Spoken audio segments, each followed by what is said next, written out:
எனக்கு ஒரு ஐடியாங்க. என்ன நம்ம இப்படியே நீங்க சம்பாதிக்கிறத வச்சே பண்ணோம்னா காசு வந்து நிக்க மாட்டேங்குது கையில. நமக்கு வந்து அது செட் ஆகாது.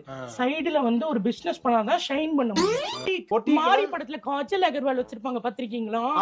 அந்த மாதிரி பொட்டிக் வச்சு அப்படியே டிஃபரெண்டா சேலைகளா வாங்கி விற்க போறேன் நான். பாத்தீங்களா என் முடி நல்லா வளர்ந்துருக்குல்ல, லென்த்தியா. இந்த லென்த் வந்து எங்க அம்மா வந்து ஒரு ஸ்பெஷல் எண்ணெய் சொல்லி கொடுத்தாங்க. சரி, அந்த எண்ணெய சட்டியில போட்டு கிண்டி காய்ச்சி பாட்டில போட்டு எல்லாருக்கும் வியாபாரம் பார்க்கலாம்னு இருக்கேன். யாரு கிண்டுறது? நம்ம தான் கிண்ட போறோம். இன்ஸ்டாகிராம்ல தினமும் ரீல்ஸ் போடலாம். என்ன நான் இப்படி பண்றேன், இப்படி பண்ணவனே இப்படி வந்து உம்மா கொடுக்கணும் நீங்க. அப்படியா?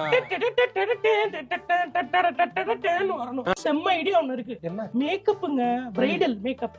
நான் எவ்வளவு அழகா பண்றேன் அது மாதிரி எல்லாருக்கும் நான் பண்ணி விட்டேன்னா அமௌண்ட் வரும். இன்ஸ்டாகிராம்ல தான் பார்த்தேன். ஆரி ஒர்க் ஜாக்கெட்ல அதுக்கு வந்து 5000 ரூபாய் 10000 ரூபாய் வாங்குறாங்க. கொடுத்து வாங்கிட்டு ஒரு தடவை போட்டா நானும் கத்துக்க போறேன். நான் உட்கார்ந்து கத்துக்கிட்டு ஆரி ஒர்க் போட்டு என் குடும்பத்தை முன்னேற்ற போறேன். இன்ஸ்டாகிராம் ஒளிச்சு விட்டா தான் சரியா வரும் போல இருக்கு. டிரைவிங் கத்துக்க போறேங்க. டிரைவிங் கத்தி என்னமா செய்ய போற? கேள்னு ஒரு பிள்ளை இருக்கு. அந்த பிள்ளைலாம் வண்டி ஓட்டுது. அது மாதிரி நானும் ஓட்ட போறேன். ரெசின் ஆர்ட்னு ஒன்னு இருக்குங்க. ரெசினை ஊத்தி அப்படியே புதைக்கிறாங்க வச்சுக்கிட்டு. கொல்லாதான் நீ போ அந்த விஷயத்தை புக்கா. பிசினஸ்னா பண்ணி தொலை. நான் அவன சரின்னு போறேன். விட்டுட்டு பண்ற மாதிரி அங்க வந்து இப்போன்னு சொல்றாங்க, நீங்க ஒன்னு சொல்லிட்டு இருக்க. உள்ள போ. இன்ஸ்டாகிராம்